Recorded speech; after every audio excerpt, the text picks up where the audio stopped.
This is Revathi. Welcome back to అందమైన కథల పొదిరిల్లు. 4 స్తంభాలాట episode number 22. జరిగిన పెళ్లికి అందరిలోనూ టెన్షన్. కథలోకి వెళ్ళబోయే ముందు దయచేసి వీడియోకి ఒక లైక్ ఇవ్వండి, అలాగే హైప్ ఇచ్చి వీడియోని సపోర్ట్ చేయండి. స్టోరీస్ నచ్చినట్టయితే మన ఛానల్ని తప్పకుండా షేర్ చేయండి. ఇక కథలోకి వెళ్ళిపోదాం. గురుస్వామీజీ మాటలకు అందరూ భయపడుతుంటారు. కళ్యాణకట్ట ఇన్ఛార్జ్ శ్రీనివాస్ అక్కడికి వచ్చి, పవిత్రమైన ఈ దేవాలయంలో జరిగిన పెళ్లిని, అది కూడా అమ్మవారి ముందు రద్దు చేస్తామనే మాట రాకూడదమ్మా అని అంటాడు. అవునమ్మా, ఇక్కడ పెళ్లి పొరపాటుగా జరిగినా శాస్త్రోక్తంగా జరిగింది. ఈ పవిత్రమైన దేవాలయంలో నువ్వు ఇలా మాట్లాడకూడదు అంటూ దేవాలయ పెద్ద ముత్తైదులు ఈశ్వర్ని మందలిస్తున్నట్టుగా చెప్తారు. వారి మాటలకి వచ్చిన అతిథులతో సహా అందరూ కంగారు పడుతుంటారు. కానీ వాళ్ళ పెళ్లికి సూత్రధారి అయిన రీటా రక్తపు చుక్కలేని శ్రీమాన్ మోహన్ చూసి సంతోషపడుతుంటుంది. ఇప్పుడు మా సమస్యకు పరిష్కారం ఏంటి అని అడిగితే శ్రీమాన్ కంగారు పడుతూ, మరో గంటలో ఈ ఊరి రావి చెట్టు కింద ఈ గుడి పురోహితులు, పూజారులు, గురుస్వామీజీ, ఊరు పెద్దల సమక్షంలో ఇక్కడ జరిగిన పెళ్లికి పంచాయతీ పెట్టడం జరుగుతుంది. ఆ పంచాయతీలోని నలుగురికి తగిన తీర్పు అందుతుంది. దయచేసి ఇక్కడికి వచ్చిన బంధువర్గాలందరూ ఆ పంచాయతీకి రావాల్సిందిగా కోరుతున్నాము అని శ్రీనివాస్ అందరికీ నమస్కరించి చెప్తాడు. ఇక పెళ్లి చేసుకున్న ఆ 2 జంటలతో సహా ఎవరు ఏమీ మాట్లాడలేకపోతున్నారు. అక్కడి నుంచి బయలుదేరిన వాళ్ళు ఎవరి కాటేజ్కి వాళ్ళు చేరుకుంటారు. ఈశ్వరి భయపడుతూ, తీర్పు ఎలా వస్తుందని మీరు అనుకుంటున్నారండి అని భర్తని ప్రశ్నిస్తుంది. పవిత్రమైన దేవాలయంలో జరిగిన పెళ్లిని విడదీయాలని ఎవరు అనుకోరు ఈశ్వరి.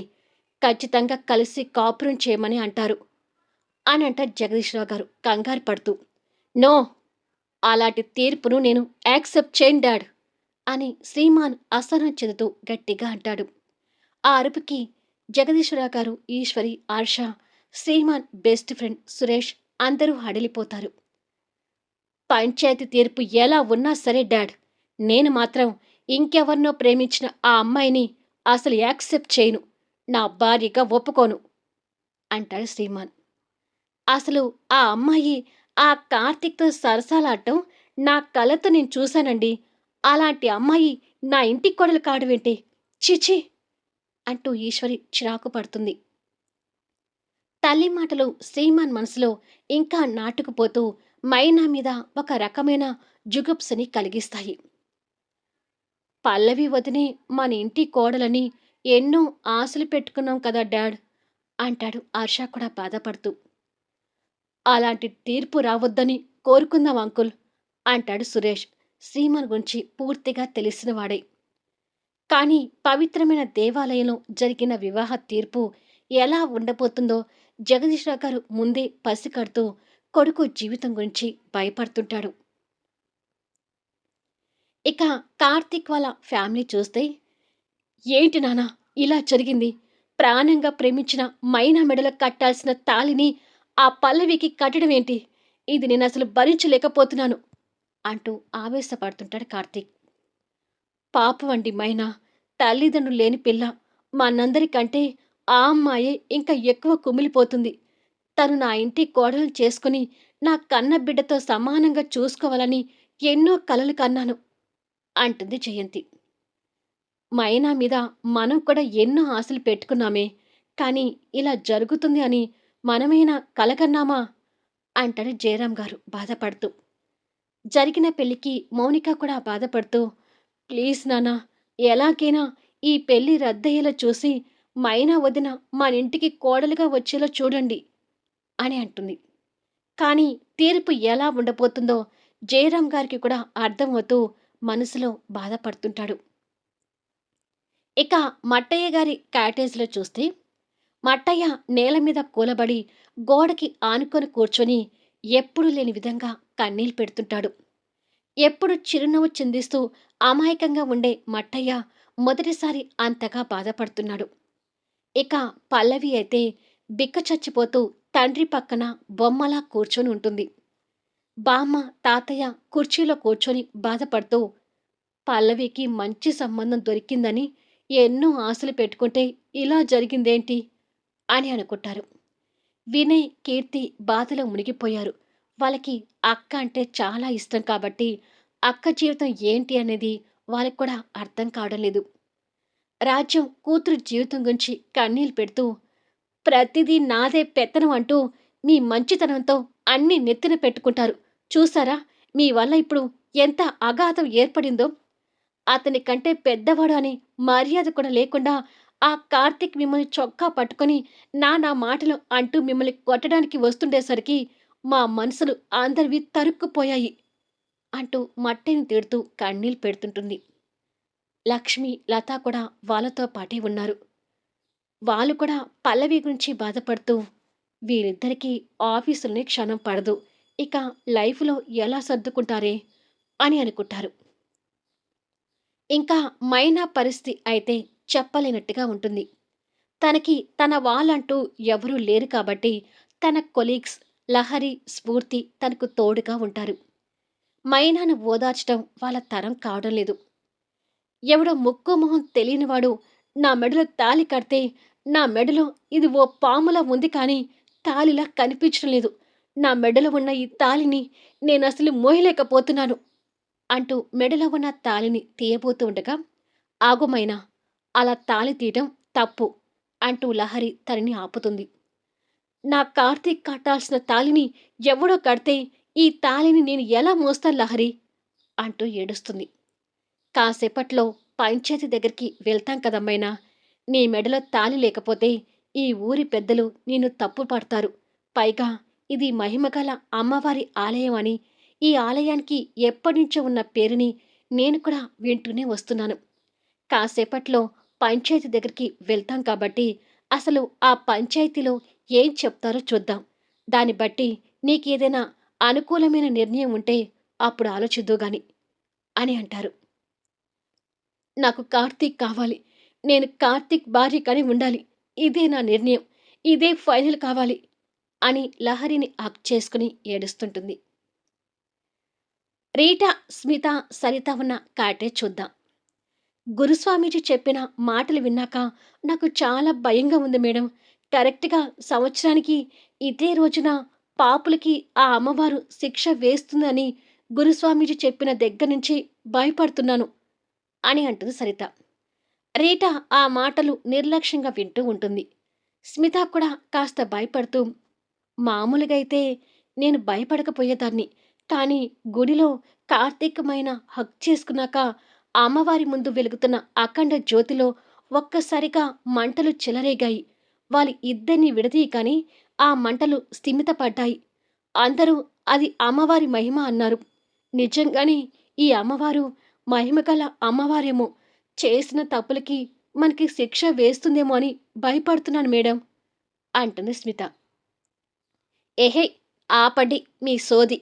మీరింత పిరికివాలని నేను అస్సలు అనుకోలేదు. అక్కడ అందరూ అఖండ జ్యోతిలో మంటలు చెలరేగాయని చూస్తున్నారు కానీ ఆ సమయాన కాస్త పెద్ద గాలి వీచింది. ఎవ్వరూ గమనించలేదు. ఆ గాలికి ఆ జ్యోతి అలా వెలిగింది. వాళ్ళు విడదీసే సమయానికి గాలి తగ్గిపోయి మంటలు సన్నపడ్డాయి. దీనికి మీరేదో పెద్ద భయపడుతున్నారు అని అంటుంది.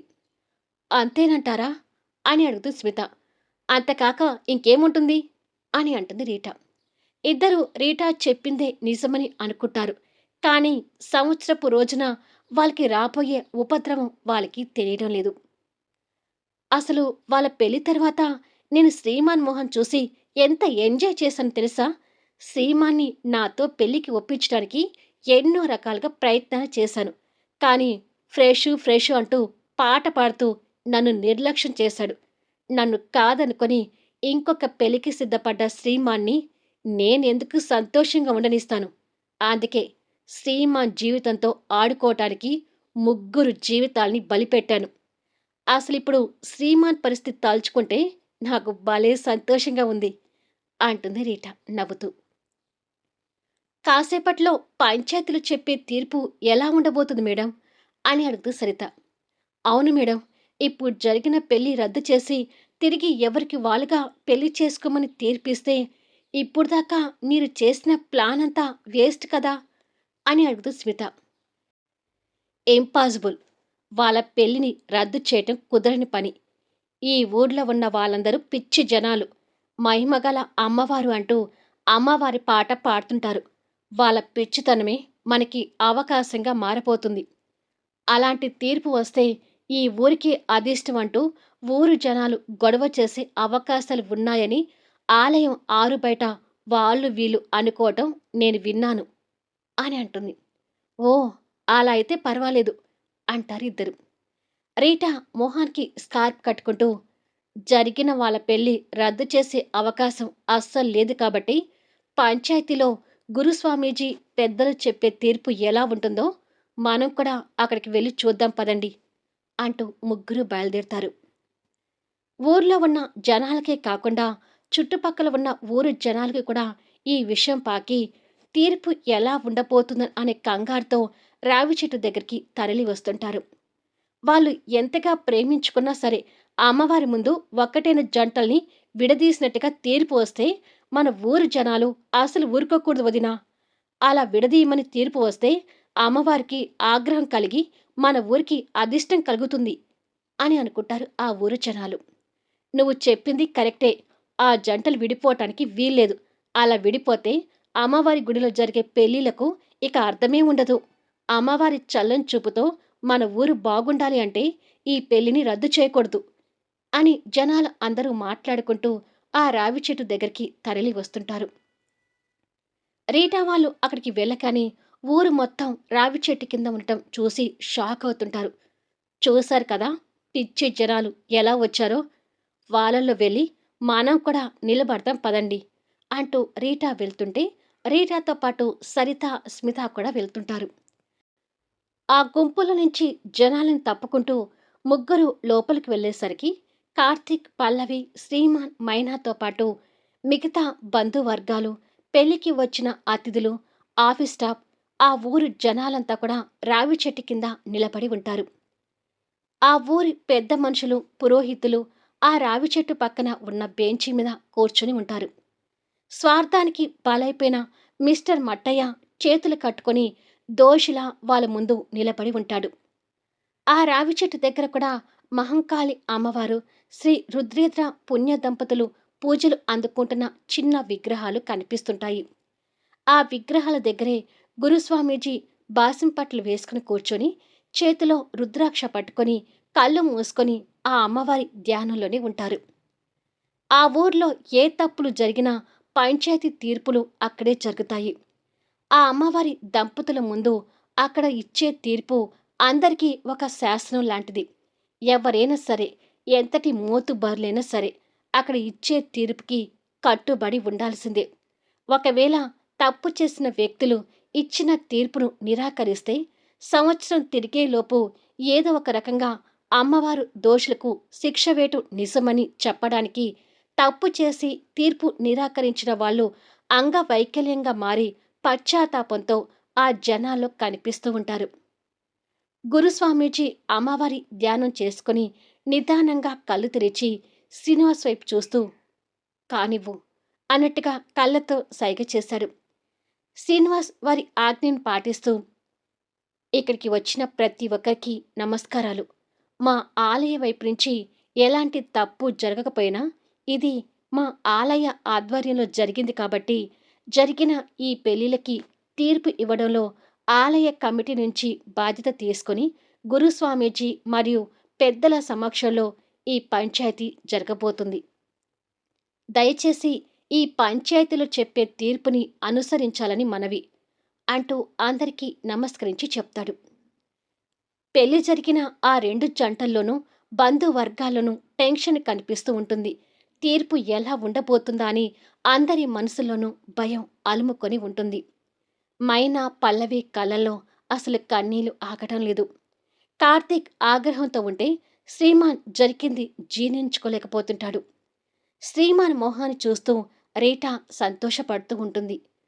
ఆ ఊరి సర్పంచ్ మాట్లాడుతూ ఇలాంటి వైపరీత్యం మన ఆలయంలో ఎప్పుడూ జరిగింది లేదు. ఇప్పుడు మీరు ఇక్కడ ఇచ్చే తీర్పు మన ఊరిని కూడా ప్రభావితం చేస్తుంది స్వామీజీ అని అంటాడు. నువ్వు చెప్పింది నిజమే నాయనా అంటాడు గురుస్వామీజీ. నేను చేసిన ఈ తప్పుకి నాకు శిక్ష పడేలా చూడండి కానీ ఆ నలుగురికి మాత్రం శిక్ష విధించకండి స్వామీజీ అని మిస్టర్ మట్టయ్య వేడుకుంటాడు. మిస్టర్ మట్టయ్య మాట్లాడుతూ ఉండగానే కిరణ్ కళ్ళు ఎర్రగా మారి మిస్టర్ మట్టయ్యని ద్వేషంతో చూస్తుంటాడు. మళ్ళీ నెక్స్ట్ వీడియోలో కలుద్దాం. ఫైనల్‌గా తీర్పు ఎలా రాబోతుంది? ఆ తీర్పుకి ఈ 2 జంటలు అంగీకరిస్తారా? ఈ నలుగురు జీవితాలు ఏం కానున్నాయి? ఊహకు అందని మలుపులతో, ఆసక్తికరమైన సన్నివేశాలతో అద్భుతంగా సాగే వీడియోస్‌ని మిస్ కాకుండా చూడండి. కథ నచ్చితే లైక్ చేయండి, హైప్ ఇవ్వండి. మీ అమూల్యమైన అభిప్రాయాలను తెలియచేయండి. అలాగే మన స్టోరీస్‌ని తప్పకుండా షేర్ చేయండి. Thank you for listening.